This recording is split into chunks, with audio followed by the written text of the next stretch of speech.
Kementerian Pertahanan Rusia merilis rekaman memperlihatkan momen penyerangan titik penempatan tentara Ukraina berikut gudang amunisinya. Rekamannya diunggah di Telegram pada Senin 7 Oktober 2024.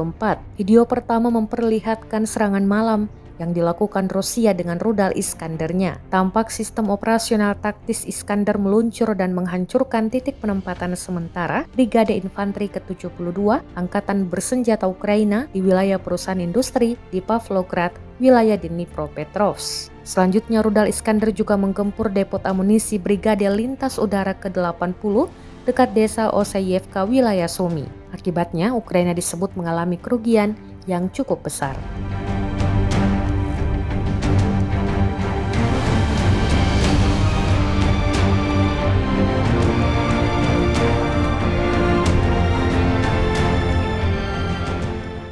Download Tribun X sekarang, menghadirkan lokal menjadi Indonesia.